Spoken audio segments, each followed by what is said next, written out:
Hello, friends. How are you? Welcome to our YouTube channel Dhyan Commerce, the key of success. Please like, subscribe, share, and press bell icon for notifications. Thank you.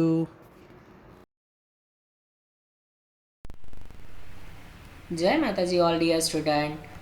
ધ્યાન કોમર્સના online લેક્ચરમાં તમારું સ્વાગત છે. આજે આપણે management account એટલે કે આપણું સંચાલકીય હિસાબી પદ્ધતિ એક જે આપણે આગળ પણ જોઈ ચૂક્યા છીએ. અત્યાર સુધી આપણે યુનિટ નંબર 1ના બંને ચેપ્ટર જોયા છે, જેમાંનું પહેલું ચેપ્ટર થિયરી હતું, જ્યારે બીજું ચેપ્ટર નાણાકીય પત્રકો, એક દાખલા અને થિયરી બંનેવાળું હતું. હવે આપણે યુનિટ 1 પછી યુનિટ નંબર 4નું માત્ર નાનકડું એક ચેપ્ટર જોવાનું છે. યુનિટ નંબર 4 અને મટીરિયલમાં ચેપ્ટર નંબર 6 છે. નામ છે અંદાજપત્ર અને અંદાજપત્ર દ્વારા અંકુશ. આ ચેપ્ટર જોવાનું છે. તમારી મટીરિયલ કોપીમાં ચેપ્ટર નંબર 6 છે, એનો મતલબ કે યુનિટ નંબર 4માં આ પૂછાય છે. અને 4માં એક 14 માર્ક્સનો મોટો અંદાજપત્રનો સમ આવે છે, જે સર તમને ચલાવશે. અને જોડે આ ચેપ્ટરમાંથી માત્ર એક જ થિયરી પ્રશ્ન કદાચથી આવે. અને ટોટલ આ ચેપ્ટરમાં માત્ર 4 જ પ્રશ્નો છે, જેમાંથી પણ 2 મોસ્ટ આઈએમપી છે. એનો મતલબ તમારે માત્ર 2 જ પ્રશ્નો કવર કરવાના છે. અને આના સિવાય બીજું પણ એક ચેપ્ટર છે શૂન્ય આધારિત અંદાજપત્ર. એમાંથી અચૂકપણે એક થિયરી પ્રશ્ન આવે જ છે અને 7 માર્ક્સનો સમ પણ પૂછાય છે. તો આપણે આજે આ નાનકડું ચેપ્ટર જોવાનું છે, અંદાજપત્ર અને અંદાજપત્ર દ્વારા અંકુશ. ચલો હવે આજના દિવસનો સૌથી પહેલો મુદ્દો, બજેટ એટલે શું તેની વ્યાખ્યા સ્પષ્ટ કરીને લાક્ષણિકતાઓ લખો. સૌથી પહેલાં મિનિંગ જોઈ લઈએ. બજેટનો અર્થ: બજેટ એ ભવિષ્યની અમુક નિશ્ચિત મુદત માટે પેઢીની કામગીરી અને સાધનો અંગે નાણાકીય સ્વરૂપે રજૂ કરેલી એક વિસ્તૃત અને સંકલિત યોજના છે. આપણે કોઈ ગપ્પા મારેલો મતલબ નથી. બજેટ એને ગુજરાતીમાં કહેવાય અંદાજપત્ર. બંને શબ્દ વાપરી શકો છો તમે. ગુજરાતીમાં પણ આ રીતે લખાઈને પ્રશ્ન પરીક્ષામાં આવી શકે છે. બજેટ ઇંગ્લિશ શબ્દ છે, પણ લખાય છે આ રીતે ગુજરાતીમાં. બજેટ એટલે અંદાજપત્ર. તો મતલબ શું થાય છે અહીંયા? અમુક ભવિષ્યની અમુક નિશ્ચિત સમય માટે તૈયાર કરવામાં આવે છે. ધારો કે તમારે આગળના એક વર્ષ માટે તમે વેચાણ બજેટ બનાવો છો, એટલે તમે વેચાણનો અંદાજ મેળવો છો, બરાબર? એટલે એના અંદાજપત્ર પણ કહેવામાં આવે છે. તો એ ભવિષ્યના અમુક ચોક્કસ સમયગાળા માટે છે. શું કરે છે? પેઢીની કામગીરી અને સાધનોને નાણાકીય સ્વરૂપે રજૂ કરે છે, જેથી કરીને શું થાય? એ ભવિષ્યના નિર્ણયો ધંધો લઈ શકે. બજેટ આ કંપની માટે છે. તમે સામાન્ય રીતે ઘર માટે પણ તમારા મમ્મી પપ્પા બજેટ બનાવતા હોય, તો એ લોકો એમના બજેટ પ્રમાણે કઈ રીતે ચાલતા હોય છે કે ભવિષ્યમાં એમને દર મહિને કેટલી આવક થાય છે, સામે એમને આ મહિને ખર્ચા કયા કયા કરવાના છે, એ પ્રમાણે લોકો આયોજન કરતા હોય છે, બરાબર? તો બજેટ એક નિશ્ચિત સમયગાળા માટે છે, નાણાકીય સ્વરૂપે હોય છે, બરાબર? સંકલિત વિસ્તૃત યોજના છે. આ એનો એક સરળ અર્થ મેં તમને કીધો. હજુ પણ બીજો એક નાનકડો અર્થ છે, એ પણ જોઈ લઈએ. બજેટ એટલે ભવિષ્યના ચોક્કસ સમયનું ધંધા માટે પૂર્વાનુમાન. જો મેં તમને હમણાં જે કીધું એ પ્રકારે ધંધાનું પૂર્વાનુમાન છે, ભવિષ્યના ચોક્કસ સમય માટેનું. તો આ તો તમને ખ્યાલ આવી જ જવો જોઈએ કે ભવિષ્યનું પૂર્વાનુમાન કરાય અને ચોક્કસ સમયગાળા માટે થાય, તો એને શું કહીશું હવે? બજેટ. એટલે તમને અર્થ તો આવડવો જ જોઈએ. કોઈ પણ ચેપ્ટર ભણતા હોય અર્થ અગત્યનો છે. આગળ વધીશું. હવે આપણે મેઇન આમાં પહેલા પ્રશ્નનો જે જવાબ માગ્યો છે એમણે, લાક્ષણિકતાઓ. તો બજેટની અલગ અલગ લાક્ષણિકતાઓ છે. પોઈન્ટ હું અહીંયા લખેલા તમને આવશે અને જોડે હું એને સમજાવીશ. પહેલું લાક્ષણિકતા, બજેટ વિસ્તૃત યોજના છે. તો ભાઈ બજેટ બહુ મોટી વિશાળ યોજના છે, ધંધાની સમગ્ર પ્રવૃત્તિને આવરી લે છે. તો ધંધામાં કઈ કઈ પ્રવૃત્તિઓ થાય? તો કે ઉત્પાદન થાય, પછી એનું વેચાણ થાય, પેકિંગ થાય, ઘણા બધા એવા કામ છે. માલ સામાનની ખરીદી થાય, તો ખરીદીનું કામ, ઉત્પાદનનું કામ, વેચાણનું કામ, પેકિંગનું કામ, ઘણા બધા કામો એમાં થતા હોય છે. તો બજેટ દરેક માટે બનતા હોય છે. ઉત્પાદન બજેટ પણ હોય છે, વેચાણ બજેટ પણ હોય છે, ખરીદીનું બજેટ પણ હોય છે. ઘણા બધા પ્રકારના બજેટ આવે છે, જે તમે આ ચેપ્ટરના પ્રેક્ટિકલમાં જોવાના છો. તો એ ઘણી બધી વિસ્તૃત યોજનાઓ છે. તો પહેલો મુદ્દો, લાક્ષણિકતા એ વિસ્તૃત યોજના છે, નાની મોટી યોજના નથી, એ વિસ્તૃત છે. બીજી લાક્ષણિકતા, તે સંકલિત યોજના છે. હવે સંકલિતનો મતલબ શું થાય? બહુ બધી યોજનાને એની અંદર આવરી લે છે. સંકલન, આનો અર્થ તમને ખ્યાલ હોવો જોઈએ. સંકલન એટલે ઘણી બધી પ્રવૃત્તિને તેની અંદર આવરી લે છે અને બીજા બજેટ સાથે સંઘર્ષમાં ન આવે એ રીતે કામ કરે છે. તો એક પ્રકારની સંકલિત યોજના છે, ધંધા માટે ખૂબ ફાયદાકારક. એના પછીની લાક્ષણિકતા, તે બજેટ નાણાકીય સ્વરૂપે રજૂ કરવામાં આવે છે. આગળ મેં તમને સમજાવી દીધું છે વ્યાખ્યામાં. એ નાણાકીય સ્વરૂપે રજૂ કરવામાં આવે છે એટલે આમાં નિશ્ચિત આંકડાઓ દ્વારા દર્શાવવામાં આવે છે. જેમ કે તમારું 1 વર્ષ રહીને વેચાણ કેટલું થશે? તો કે 5 લાખ. બજેટ તમને 5 લાખ વેચાણ દર્શાવતું હોય તો એ આંકડાઓમાં દર્શાવવામાં આવે છે. એના પછીનો મુદ્દો, બજેટ ભવિષ્યની નિશ્ચિતતા મુદત માટે હોય છે. નિશ્ચિત મુદત માટે હોય છે એટલે કે એક નિશ્ચિત સમયગાળા માટે હોય છે. એવું નહીં કે ગમે તેટલા સમયનું બજેટ બનાવી કાઢ્યું, એનો એક ચોક્કસ સમયગાળો હોય. ધારો કે 1 વર્ષનું બજેટ, 6 માસિક બજેટ, એ રીતે એનો નિશ્ચિત સમયગાળો હોય છે. બરાબર. પછીનો મુદ્દો એ છે બજેટ પેઢીની કામગીરી અને સાધનો બંનેની યોજના છે.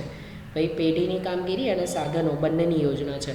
એટલે પેઢી જે કામ કરે છે ને એમની પાસે જે સાધનો છે ને એનો એ મહત્તમ ઉપયોગ કરશે. હવે એ લોકોએ બજેટ બનાવી દીધું કે ચલો આપણે આ વર્ષે આટલું વેચાણ કરીશું, પણ શું ઉત્પાદન માટે એમની પાસે એટલા માલ સામગ્રીને એવું બધું છે? તો જ્યારે પેઢી પાસે સાધનો હોય તો જ એ વેચાણ કરી શકે ને. ઉત્પાદન કરીને એ વેચાણ ક્યારે કરી શકે? જ્યારે એની પાસે પૂરતો માલ સામાન હોય ત્યારે. તો એ શું કરે છે? બજેટ કામગીરી અને સાધનો બંને વચ્ચેની યોજના બનાવે છે, જેથી કરીને લોકોને ખ્યાલ આવે કે આપણી પાસે કેટલા સાધનો છે ને એમાંથી આપણે કેટલું બજેટ બનાવવાનું છે. એના પછીની લાક્ષણિકતા, બજેટ તે સતત પ્રક્રિયા છે. હવે સીધી વસ્તુ છે, તમે 1 વર્ષે બજેટ બનાવી દીધું, દર વર્ષે એને બજેટથી કામ ચલાવી લેશો? દર વર્ષે એ જ બજેટ ચાલશે? દર વર્ષે ભાવ સરખો જ રહેશે? બિલકુલ નહીં. તો બજેટ દર વર્ષ પ્રમાણે બનાવવામાં આવતી પ્રક્રિયા છે. કોઈ 1 વર્ષ માટે બનાવવામાં આવતું નથી. સતત ચાલતી પ્રક્રિયા છે એટલે દર વર્ષે એને બનાવવું પડે. પછીની લાક્ષણિકતા છે, તે અંકુશનું એક ઓજાર છે. હા, સીધી વસ્તુ છે, તમે નક્કી કર્યા પ્રમાણે તમારે ચાલવાનું હોય. જો બજેટ તમે બનાવેલું છે, ધારો કે તમારે જેટલું વેચાણ કરવું છે, જેટલો નફો કમાવવો છે, તો એ પ્રમાણે બજેટ પ્રમાણે તમારે ચાલવાનું છે. તો એક અંકુશ માટે તમને ઉપયોગી નીવડે છે. તો બજેટ હોવાને કારણે તમે તમારી જે પ્રવૃત્તિઓ છે એના ઉપર અંકુશ રાખી શકો છો. લક્ષ્યાંકને સિદ્ધ કરવા માટે જેટલું તમારે કામ કરવું જોઈએ તમે એટલું જ કામ કરશો. વધુ મહત્તમ એનો સાધનોનો ઉપયોગ પણ કરશો, જેના દ્વારા શું થશે? અંકુશ થશે. તો આ આપણો પહેલો નાનકડો પ્રશ્ન, બજેટ અને બજેટની લાક્ષણિકતાઓ, જે પરીક્ષા માટે ઓછો IMP છે. ચલો હવે પછીનો પ્રશ્ન પરીક્ષાલક્ષી મોસ્ટ IMP. નામ છે બજેટરી અંકુશનો અર્થ અને બજેટરી અંકુશના ફાયદા. સૌથી પહેલાં હવે આપણું બજેટરી અંકુશ. બજેટરીનો બીજનો અર્થ અંદાજપત્ર. એટલે અંદાજપત્ર અંકુશ પણ કહી શકો અને અંદાજપત્ર અંકુશ એટલે શું? તેના ફાયદાઓ. સૌથી પહેલાં આપણે એનો અર્થ જોઈ લઈએ. અર્થમાં ધંધાકીય પ્રવૃત્તિના અંકુશ માટેના સાધન તરીકે બજેટનો ઉપયોગ કરવો, તે પ્રક્રિયા બજેટરી અંકુશ કહે છે. બહુ સરળ અને એક જ લાઇનનો અર્થ છે.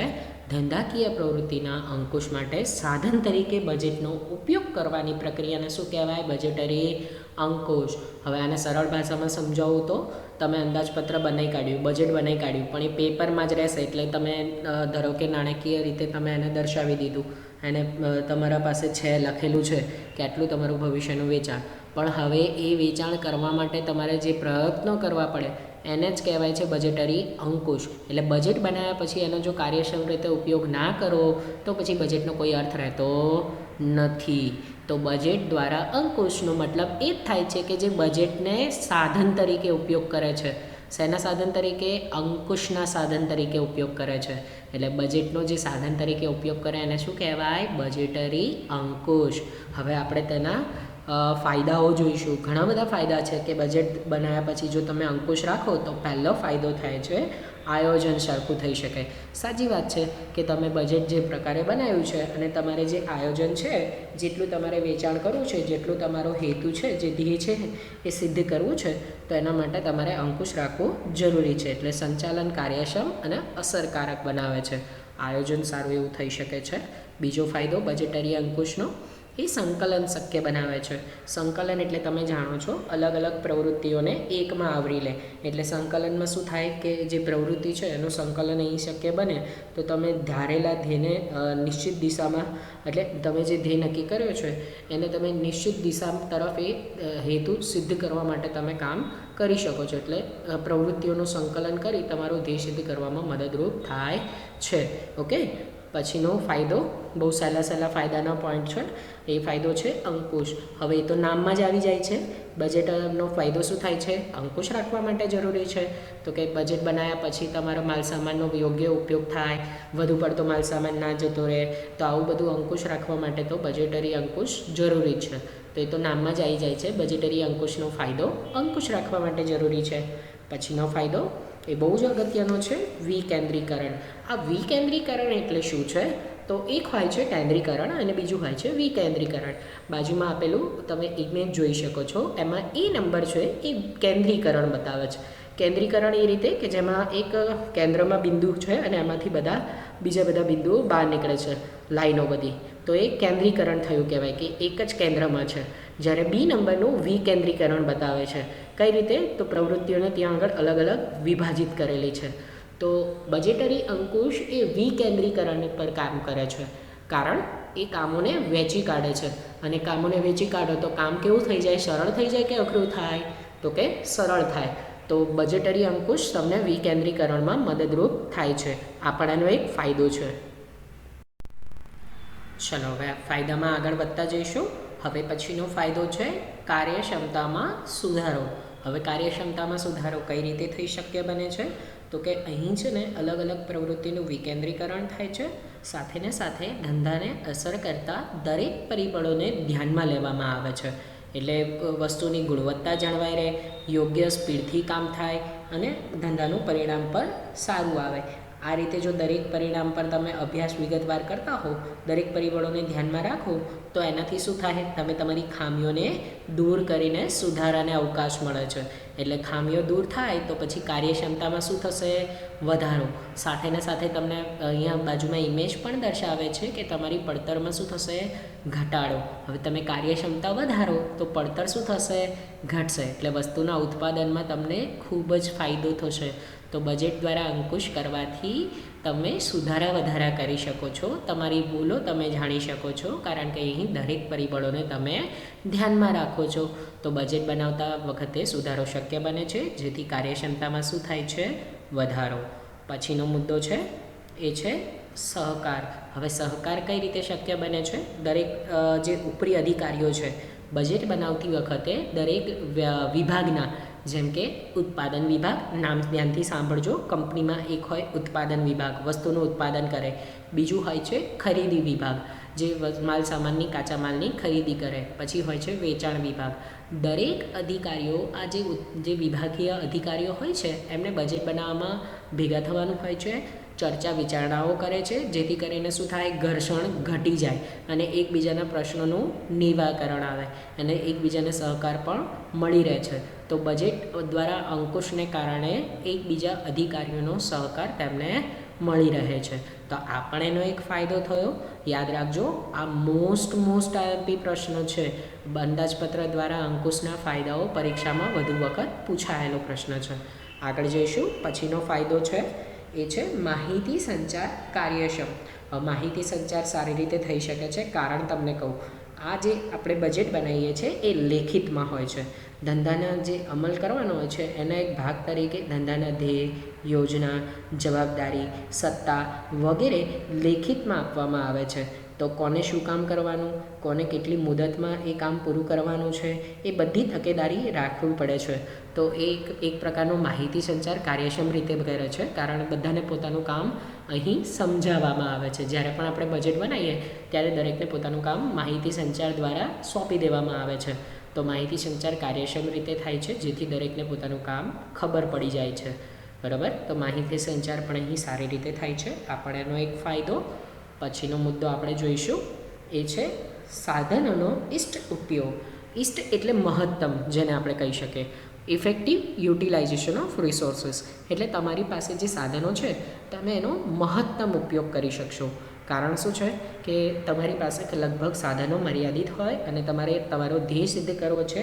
તેમ છતાં જો તમે બજેટ સરખી કેન્દ્રિત કરીને દિશામાં વ્યવસ્થિત તમે જો એનો ઉપયોગ કરશો, તમે કરકસરાઈપૂર્વક એનો ઉપયોગ થાય તો પછી મહત્તમ નફાનો ધ્યેય સિદ્ધ થઈ શકે છે. તમારી પાસે જેટલા સાધનો છે એનાથી જ તમે એનો મહત્તમ ઉપયોગ કરી શકો છો. તો સાધનોનો ઇષ્ટતમ ઉપયોગ અહીં શક્ય બને છે. કારણ શું છે? તમે એક અંદાજપત્ર બનાવ્યું છે. તો અંદાજપત્રના કારણે શું થાય છે? સાધનોનો ઇષ્ટતમ ઉપયોગ. પછીનો મુદ્દો એ છે ઊંચો જુસ્સો અને ઉત્પાદકતા. હવે આ ઊંચો જુસ્સો એટલે કોના માટે છે? તો કે એ તમારા જે કારીગરો છે, જે કામદારો છે એમના માટે છે. કારણ શું છે? તમે બજેટ બનાવશો, ધારો કે તમે એવું ટાર્ગેટ રાખ્યો આ વખતે કે દર વખતે આપણે 5 લાખ વેચાણ કરીએ છીએ, આ વખતે આપણે 6 લાખ કે 7 લાખ વેચાણ કરવું છે. તો કારીગરો શું વિચારશે કે આજે હવે આપણે વધારે કામ કરવાનું છે અને સારી રીતે ઉત્સાહપૂર્વક એ લોકો ભાગ લેશે. કારણ કે એમને ખ્યાલ છે કે કંપની એમના માટે હંમેશા સારા નિર્ણયો લે છે, તો એ કંપનીને પૂરું કામ પણ આપશે. જેથી કરીને શું થશે? એમની જે કામ કરવાનો જુસ્સો છે એમાં વધારો થશે. એટલે કર્મચારીઓને જે પણ ધ્યેય છે તમે એને કર્મચારીને કહો કે આપણી કંપનીનો આ ધ્યેય છે, તો એ ઉત્સાહપૂર્વક એમાં ભાગ લેશે અને પરિણામે શું થશે? તો કે કંપનીને ફાયદો થશે. કંપનીની ઉત્પાદકતામાં શું થશે ભાઈ? વધારો. એટલે કંપની જે ઉત્પાદન કરવા માગે છે એ થઈ શકશે. કારણ શું છે? તમે તમારું બજેટ કોને દર્શાવ્યું? માણસોને. તમે બજેટ બનાવીને પછી માણસોને બતાવી દો કે ભાઈ આપણે આ કામ કરવાનું છે અને આ વખતે આપણું ટાર્ગેટ આટલો છે. તો કંપનીની ધ્યેયમાં એ લોકો મદદ કરશે, જુસ્સાપૂર્વક કામ કરશે, જેથી કરીને કંપનીને શું થશે? ઉત્પાદકતામાં વધારો. તો આ પણ એનો એક ફાયદો છે. હજુ પણ ફાયદાઓને આગળ વધારીએ તો પછીનો ફાયદો છે અપવાદ દ્વારા સંચાલન. ઘણા બધાને આ મુદ્દો સમજાવતા નથી આવડતો.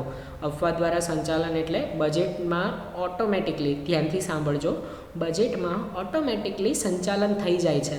સંચાલન એટલે આયોજન, વ્યવસ્થા તંત્ર, દોરવણી અને અંકુશ. સંચાલનનું ઇંગ્લિશ નામ છે મેનેજમેન્ટ. ભાઈ અહીં અપવાદ દ્વારા મેનેજમેન્ટ થઈ જાય છે. કઈ રીતે? તો તમે બજેટ બનાવ્યું, લોકોને કહી દીધું કે તમારે આ કામ કરવાનું છે, તમે એમને કામ સોંપી દીધું છે, હવે માત્ર એમને નિષ્ઠાપૂર્વક કામ કરવાનું છે. તમે દેખરેખ પણ રાખશો તો અહીંયાથી એનાથી શું થશે કે લોકોને ખબર જ છે કે એમને જે કામ કરવાનું છે, કે શું કામ કરવાનું છે, કેટલા સમય સુધી કરવાનું છે. તો એનાથી શું થશે? એ લોકો જાતે જ પોતાનું કામ કરતા રહેશે. તો પછી અહીં શું થાય છે? એક મોટો ફાયદો, અપવાદ દ્વારા સંચાલન, ઓટોમેટિક જ સંચાલન થઈ જશે. ઇમેજમાં તમે જોઈ શકો છો કે તમે ખાલી એક આઈડિયા આપી દો, લોકોને કહી દો ટુ ડુ, તમારે આ કરવાનું છે, લોકો કરવા માંડશે અને કામ થઈ જશે. તો પછી અહીંયા શું થયું? ઓટોમેટિક સંચાલન થઈ ગયું. આ ઓટોમેટિક શબ્દ જે મેં વાપર્યો છે એ તમારા માટે ઇમ્પોર્ટન્ટ છે કે અહીં અપવાદ દ્વારા સંચાલન. ઘણા બધાને મુદ્દો વાંચ્યા પછી એને સમજાવતા જ નથી આવડતો, બરાબર? તો અહીં સંચાલન આપોઆપ થઈ જાય છે, બરાબર? નેક્સ્ટ આપણે એના ફાયદા હજુ પણ છે એ પણ જોઈએ. ચલો હવે પછીનો ફાયદામાં નેક્સ્ટ છે બેંક લોનમાં સરળતા. સીધી વસ્તુ છે, જો તમે તમારું અંદાજપત્ર બનાવ્યું હોય અને અંદાજપત્ર દ્વારા અંકુશ કરતા હો તો બેંકો તમને આને કારણે બેંક પાસે એક ખાતરી રહે છે કે ધંધો વ્યવસ્થિત ચાલે છે, સંચાલકો અંકુશ વ્યવસ્થિત રીતે કરે છે. જેથી કરીને શું થશે?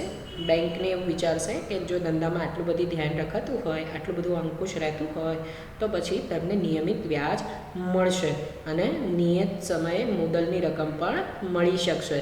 તો કંપનીને બીજી બધી બેંકો પણ લોન આપવામાં સરળતા અપનાવે છે. એટલે કે બેંકો તમને સરળતાથી લોન આપી દે છે. કારણ એક જ છે કે તમે અંદાજપત્ર તો બનાવો જ છો, પણ અંદાજપત્ર દ્વારા શું કરો છો તમે? અંકુશ. એટલે સંચાલકો જો આ અંકુશનું કામ પણ કરતા હોય તો એમના માટે ફાયદાની વાત કે એમને બેંક લોન મેળવવામાં શું થશે? સરળતા, બરાબર? પછીનો છેલ્લો ફાયદો છે એ છે ગણતરીપૂર્વક કામ કરવાની ટેવ. હવે ગણતરીપૂર્વક કામ કરવાની ટેવ, આ મુદ્દો પણ ખૂબ જ અગત્યનો છે. ખાસા લોકોને આ મુદ્દો પણ સમજાવતા નથી આવડતો, તો ધ્યાનથી સાંભળીશું. દરેક વહીવટી અધિકારી બજેટને કારણે નાની નાની દરખાસ્તનો ખર્ચ પર કેવી અસર કરે છે તેનો વિચાર કરતા થાય છે અને દરેક બાબતે ગણતરીપૂર્વક કામ કરવાની વૃત્તિ વિકાસ થાય છે. આમ ખર્ચ અને સભાનતા નફાનું સભાનતાનું વાતાવરણ ઊભું થાય છે. એટલે અહીંયા લોકો શું કરે છે કે બહુ બધું કામ ભેગું ના થાય ને, તો એના કારણે એ લોકો શું કરશે, અમુક ગણતરી મુજબના કામો કરશે. ગણતરી મુજબના કામો કરવાથી ફાયદો શું થાય, તો કે ફાયદો એ થાય કે એને અમુક ખ્યાલ આવે કે આપણે આટલું આટલું કામ અત્યારે કરી દઈશું તો એનાથી આપણને એકસાથે બધું કામ ભેગું નહીં થાય. તો એકસાથે બધું કામ ભેગું ન કરતાં એ લોકોમાં એવી જાગૃતતા આવે છે કે આપણે થોડું થોડું કામ કરવાનું છે અને એ મુજબ આગળ વધવાનું છે. તો અંદાજપત્ર દ્વારા અંકુશનો આ પણ એક ફાયદો છે કે તેમાં ગણતરી મુજબના કામો કરવામાં આવે છે. એવી ટેવ પડે છે એ લોકોને, એને ખબર છે કે રોજે રોજનું કેટલું બધું એકસાથે કરાય, એકસાથે બધું કામ થાય નહીં. આપણે 3 ટાઈમનું જમવાનું એકસાથે ખાઈએ છીએ? બિલકુલ નહીં. તો એને ગણતરીપૂર્વક કામ કરવાનું હોય છે. બરાબર. અંદાજપત્રમાં હવે પછીનો આગળ જઈએ આપણે તો ત્રીજો પ્રશ્ન, એટલે કે આ ચેપ્ટરનો ત્રીજો પ્રશ્નની શરૂઆત કરીએ આપણે. બજેટરી અંકુશની મર્યાદાઓ. અત્યાર સુધી આપણે ફાયદા જોયા કે ભાઈ બજેટ દ્વારા શું ફાયદા થાય છે. આપણે બજેટ દ્વારા અંકુશ કરીએ, અંદાજપત્ર દ્વારા અંકુશ, તો એના ફાયદા શું છે એ તો ખબર પડી ગઈ, જે મોસ્ટ આઈએમપી હતો. પણ તેમ છતાં અંકુશ કરવું, બજેટરી દ્વારા અંકુશ, એનું નુકસાન પણ શું છે એ પણ જોવું જોઈએ. દરેક સિક્કાની 2 બાજુ છે. તો હવે બજેટરી અંકુશની મર્યાદાઓ કઈ છે, જેમાંની સૌથી પહેલી મર્યાદા, સફળતાનો આધાર અંદાજો પર. હવે આ એની સાચી મર્યાદા છે કે ભાઈ તમે સફળ થવાનો આધાર શેની પર રાખો છો, અંદાજ પર. એટલે તમે અંદાજપત્ર બનાવ્યું, તમે નક્કી કર્યું કે તમારું વેચાણ આટલું થશે, ઉત્પાદન આટલું થશે, નફો આટલો થશે, પણ એ તમે શું મેળવ્યો છે, અંદાજ મેળવ્યો છે. હવે અંદાજ ઉપર સફળતાનો આધાર હોય કોઈ દિવસ? ના હોય. ખરેખર પરિણામો પર સફળતાનો આધાર હોય. એટલે થાય ત્યારે ખરું. અહીં તો આપણે પહેલાં ધારીએ છીએ અને એ ધારણા મુજબ જ આપણે આગળ વધી રહ્યા છીએ. એટલે સફળતાનો આધાર શેના ઉપર છે ભાઈ? અંદાજો પર. એટલે આપણે અંધારામાં તીર ચલાવી રહ્યા છીએ એવું કહી શકાય કે આપણે ધ્યેય મુજબ આગળ વધી રહ્યા છીએ, પણ અહીંયા અંદાજ ઉપર આધાર રાખવામાં આવે છે. આગળ જઈએ. બીજી એની મર્યાદા, પરિવર્તનશીલતાનો અભાવ.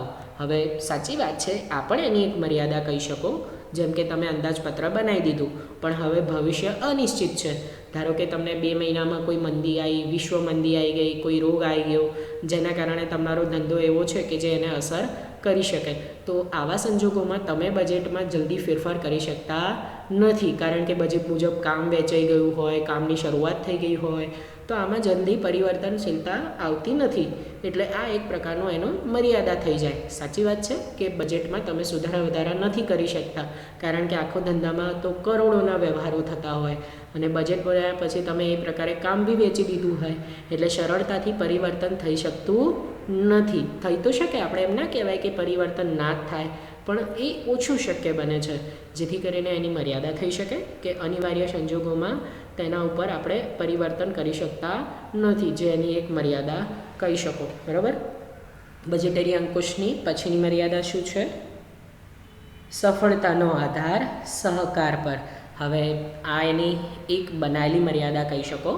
એમ કહેવા માગે છે કે એકબીજાના સહકાર ઉપર આધારિત છે. હમણાં આગળ જોયું ને કે દરેક ઉત્પાદન અધિકારીઓ હોય, જે અલગ અલગ વિભાગીય અધિકારીઓ છે, એ લોકો ભેગા મળીને કામ કરે છે, એકબીજાના પ્રશ્નોનું નિરાકરણ લાવે છે. પણ આમાંથી અમુક અધિકારીઓ એવા હોય કે જે એકબીજાને પસંદ ના કરતા હોય અને ધંધા માટે એ લોકો ખરાબ નિર્ણયો લઈ લે, તો એની અસર થાય છે નિર્ણયોમાં.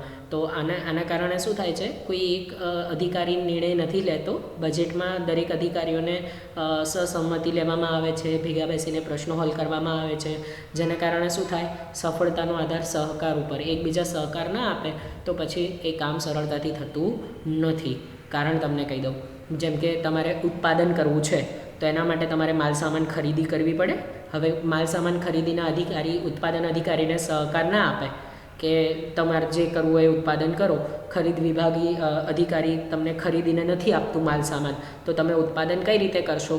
એ જ રીતે વેચાણ કરવા માટે ઉત્પાદન જરૂરી છે, તો વેચાણ અધિકારી માટે ઉત્પાદન અધિકારી સહાયતા જરૂરી છે કે તમારે વેચાણ કરવું છે પણ ઉત્પાદન અધિકારી તમને ઉત્પાદન કરીને ના આપે કે એનું ઉત્પાદન વિભાગ બરાબર કામ ના કરે, તો પછી કંપનીમાં સહકારનો અભાવ હોય તો પછી બજેટ દ્વારા અંકુશ એ નકામું બની જાય છે. બરાબર. તો આ પણ એની એક મર્યાદા કહી શકો. આગળની મર્યાદામાં જઈએ. બજેટ ફક્ત સાધન છે. સાચી વસ્તુ છે, બજેટ તો ફક્ત સાધન છે. એટલે આપણે ના કહીએ પેલું ટૂલ છે, એક તમે એનો ઉપયોગ કરી શકો, પણ કામ તો કરવાનું જ છે. એટલે આ તો માત્ર એક ટૂલ છે કે જે તમે કહી શકો આ તો માત્ર સાધન છે. તમારે સારી રીતે કરકસરાઈપૂર્વક કામ કરવું જોઈએ. કંપનીમાં એકબીજાને આ બધું જે આપણે ભણી રહ્યા છીએ થિયરીમાં, એ તો જાતે આવવું જોઈએ. અંતરાત્મા જેને આપણે કહીએ છીએ ને, બજેટ તો માત્ર સાધન છે. લોકો જો પોતાનું કામ પૂરી નિષ્ઠાપૂર્વક કંપનીમાં કરતા હોય તો બજેટ કે બજેટ દ્વારા અંકુશની જરૂર પડતી નથી. દર વખતે કંપની જાતે જ પ્રગતિના પંથે જઈ શકે છે. બજેટ તો માત્ર સાધન છે. ચલો આગળ જઈએ. એના પછીનો મુદ્દો લઈએ, ખર્ચાળ. હવે આ બી એક સરળ મુદ્દો છે કે બજેટમાં આટલું બધું કરવું હોય તો બજેટ સામાન્ય વ્યક્તિ ના બનાવી શકે. એના માટે આપણે એક એક્સપર્ટ વ્યક્તિની જરૂર પડે. તો એક્સપર્ટ વ્યક્તિ મફતમાં કામ કરશે નહીં. એક્સપર્ટ વ્યક્તિને આપણે પૈસા આપવા પડશે. પૈસા આપશો એટલે એ ખર્ચાળ થઈ જાય. તો બજેટ એક પ્રકારની ખર્ચાળ પ્રવૃત્તિ છે. બરાબર, આ બી તમને ખ્યાલ આવવો જોઈએ. પછીની મર્યાદા, હું દરેક પોઈન્ટને એકદમ સરળતાથી સમજાવું છું જેથી કરીને તમને પરીક્ષામાં ગોખવું ના પડે. પછીની મર્યાદા છે લાંબે ગાળે સફળતા. સીધી વસ્તુ છે, બજેટ આજે બનાવ્યું અને આજે જ તમારા ધ્યેય સિદ્ધ થઈ ગયા એવું શક્ય બનશે નહીં. તમે બજેટ બનાવ્યા પછી એને તમે દિવસ પ્રમાણે કામ કરવું પડે. કામ કર્યા પછી સાધનોનો કરકસરાઈ ઉપયોગ કરવો પડે, લોકો પાસેથી સહકાર લેવો પડે, ત્યારે જઈને વર્ષના અંતે તમને ધ્યેય સિદ્ધ થઈ શકે. એટલે તમે એવું નક્કી કરો કે ચલો આજે બજેટ બનાવ્યું અને કાલથી તો આપણને સફળતા મળી ગઈ, એવું શક્ય બનશે નહીં. બજેટ દ્વારા ખૂબ જ ઊંડાણપૂર્વક તમારે વ્યવસ્થિત કામ કરવું પડે તો જ લાંબા ગાળે તમને સફળતા મળી શકે. તો ટૂંકા ગાળાની અહીં સફળતા મળતી નથી, લાંબે ગાળે તમને સફળતા મળે છે. આપણે એની એક મર્યાદા. આગળ જઈએ, ઊંચા લક્ષ્યાંકોથી નિરાશા. આપણે હમણાં જ ફાયદામાં જોયું હતું કે લોકોનો ઉત્સાહ વધે છે અને ઉત્પાદકતામાં વધારો થાય છે. આ એનું એક્ઝેક્ટ ઊંધું. તમે બહુ જો મોટા લક્ષ્યાંકો રાખી દેશો ને તો તમારા કારીગરો કામ કરવા માટે પછી ચોરી કરશે. કારણ શું? એ લોકો એવું વિચારશે કે આ તો કંપની દર વર્ષે આપણા માટે મોટા મોટા લક્ષ્યાંકો રાખી દે છે. આ વર્ષે 5 લાખનું, પછી 10 લાખનું વેચાણ ને પછી 15 લાખનું વેચાણ ને આટલું બધું ઉત્પાદન આપણે કઈ રીતે કરી શકીશું? તો જો બહુ ઊંચા લક્ષ્યાંકો રાખો તો પછી શું થશે? કારીગરોમાં, એટલે કે જે તમારા વર્કરો છે, જે કામદારો છે, એને તમે રાખેલા ઊંચા લક્ષ્યાંકોને કારણે એ લોકો કામ ચોરી કરશે અને ઊંચા લક્ષ્યાંકોના કારણે શું થશે? એમનામાં નિરાશા જન્મશે. તો આ વસ્તુ પણ એક મર્યાદા છે. છેલ્લી મર્યાદા એ છે મૂલ્યાંકનની વ્યવસ્થાની ખામી. હવે આપણે એમ કહીએ કે અંદાજપત્ર દ્વારા કામ થયું છે કે નહીં, મારે ચેક કરવું છે. તો હવે અહીંયા શું થશે ખબર છે? એના તમે કોઈ નિશ્ચિત પદ્ધતિ નથી કે તમે ચેક કરી શકશો કે ભાઈ અંદાજપત્ર દ્વારા કામ થયું. આપણે 1 મહિના, 2 મહિના, 3 મહિનાની અંદર જોવું હોય કે ચલો આજે મેં બજેટ બનાવ્યું તો મેં 2 મહિના કે 3 મહિના પછી શું એટલું કામ મારું થયું એ ચેક કરવું હોય તો અહીંયા કોઈ એવી નિશ્ચિત પદ્ધતિ છે નહીં કે જેથી તમે ચેક કરી શકો કે બજેટ દ્વારા મૂલ્યાંકન કરીને કે તમારું ખરેખર એટલું કામ થયું, પણ એ ચેક નથી કરી શકાતું. તો આ એક પ્રકારની એની ખામી કહી શકો. બરાબર, તો મેં તમને બહુ સરળતાથી સમજાવ્યું છે અંદાજપત્રના ફાયદા અને મર્યાદા, મોસ્ટ આઈએમપી. હવે પછી એક છેલ્લો ટોપિક લઈ લઈએ આ ચેપ્ટરનો.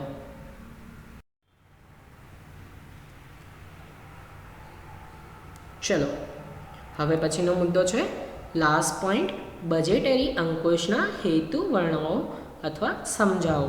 હવે હેતુ શું છે? આ વધારાનો પ્રશ્ન છે, યુનિવર્સિટીમાં લગભગ ક્યારેય નથી આવ્યો. ફાયદા મર્યાદા તમારા માટે અગત્યના હતા. ચલો તો જોઈ લઈએ. ભાઈ બજેટરી અંકુશનો પહેલો હેતુ છે પેઢીના ધ્યેયની રજૂઆત. તો બજેટ દ્વારા અંકુશમાં શું થાય છે? તમે તમારા પેઢીના જે ધ્યેય હોય છે એની તમે નિશ્ચિત રજૂઆત કરો છો કે ભાઈ તમારે શું જોતું છે, તમારે કયા કામો કરવા છે. પેઢીને લાંબા ગાળે જે ધ્યેય છે એ ટૂંકા ગાળામાં એ કઈ રીતે કામ કરવું જોઈએ. ધ્યેય લાંબા ગાળાના હશે પણ એને બનાવવું કઈ રીતે પડશે? બજેટ ટૂંકા ગાળા માટે યોજનાઓ બનાવવી પડશે. તો પછી અહીંયા શું થાય છે કે એ એના ધ્યેય મુજબ કામ થાય છે કે નહીં એ બજેટમાં પહેલાં એ દર્શાવે છે કે એને કયા પ્રકારની કામો કરવાના છે. એક લક્ષ્યાંકો રાખે છે જેથી કરીને શું થશે? એ એના દ્વારા અંકુશ કરીને એ ધ્યેય સિદ્ધ કરશે. એટલે ટૂંકમાં લાંબા ગાળાના ધ્યેય સિદ્ધ કરવા માટે ટૂંકા ગાળાની યોજનાઓ અને લક્ષ્યાંકો રાખે છે જેથી કરીને શું થશે? પેઢીને ભવિષ્યમાં એમને જે ધ્યેય સિદ્ધ કરવા છે એ થઈ શકશે. બરાબર, એટલે લાંબા ગાળાનું ટૂંકમાં એમને મેઇન તો કામ છે, પણ ધ્યેયો કેવા રાખવા પડશે? ટૂંકા ગાળાની. પ્રવૃત્તિઓ કેવી રાખવી પડશે? ટૂંકા ગાળાની. આગળ જઈએ. બીજો હેતુ છે ધ્યેયની જાણ કરવી.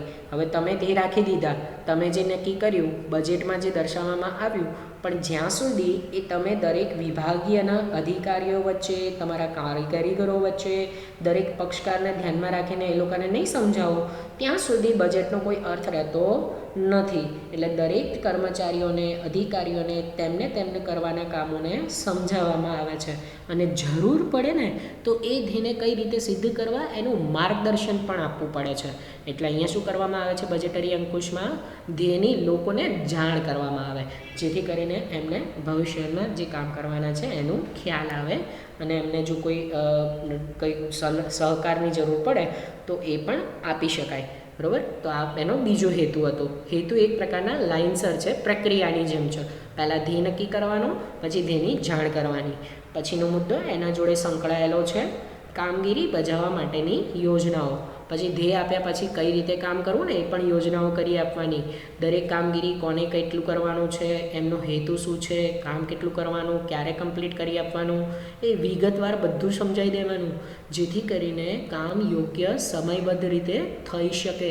આ વસ્તુ બહુ અગત્યની છે. ધ્યેય આપ્યા પછી લોકો કામ જ ના કરે તો પછી આપણા બજેટનો કોઈ અર્થ ખરો બિલકુલ નહીં. તો કામગીરી બજાવવા માટે તેમને યોજનાઓ આપી દેવાની, કહી દેવાનું ભાઈ આટલું કામ છે, તમારે આટલા સમયમાં પૂરું કરી આપવાનું છે. પછીનો હેતુ એના જોડે જ સંકળાયેલો પ્રવૃત્તિઓ અને પ્રવૃત્તિઓનું સંકલન. હવે અહીં શું થશે? વિભાગો વચ્ચે જે પણ કામોની તમે વહેંચણી કરી દીધી, એક હેતુ આપી દીધો, જુદા જુદા ખાતાઓ એને પ્રયત્ન કરવાનું અને એની વિરુદ્ધ દિશામાં ન જાય એ ધ્યાન રાખવાનું. એટલે અલગ અલગ પ્રવૃત્તિનું તમારે સંકલન તો કરવું જ પડે. મેં તમને હમણાં કીધું હતું ને કે વેચાણની જોગવાઈ ન કરવી જોઈએ. પછી એટલે જે વેચાણ છે એ ઉત્પાદન વિભાગ પર આધાર રાખે છે અને ઉત્પાદન કોની ઉપર આધાર રાખે છે? ખરીદ વિભાગ પર. તો એકબીજાને ઉપર આધાર રાખતા હોય તો ત્યાં આગળ પ્રવૃત્તિઓનું સંકલન થવું જરૂરી છે ને, કારણ કે વિભાગો એકબીજા ઉપર આધારિત છે. તો પછી આવું પણ તમારે ધ્યાન રાખવું જોઈએ કે જ્યાં આગળ ઉત્પાદન અને બીજા બધા વિભાગો એકબીજા સાથે સંકળાયેલા છે તો પ્રવૃત્તિઓમાં યોગ્ય સંકલન જળવાઈ રહે. અને છેલ્લો હેતુ બજેટરી અંકુશ કરવાનો એ છે અંકુશ માટે સાધન પૂરું પાડવું. હવે દરેકને જે કામ સોંપી દીધું, પ્રવૃત્તિમાં સંકલન લઈ દીધું, પછી છેલ્લું કામ શું કરવાનું? તો કે અંકુશનું કામ. લોકો એ કામ કરવા જોઈએ. તમે તમારું કામ કરી દીધું. ધ્યેય સિદ્ધ માટે હવે માત્ર ને માત્ર કામગીરી વ્યવસ્થિત થવી જોઈએ.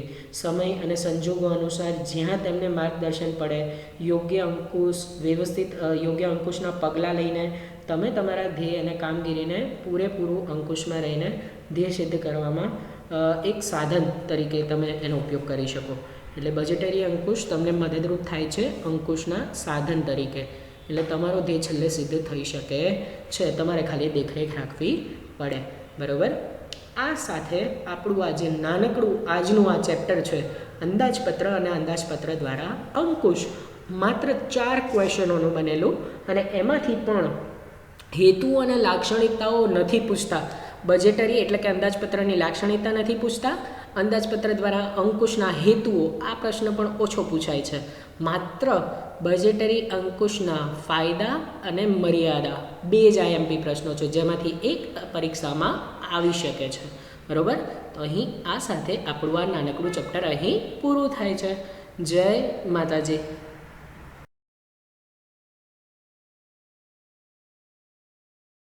Please like, subscribe, share and press bell icon for notifications.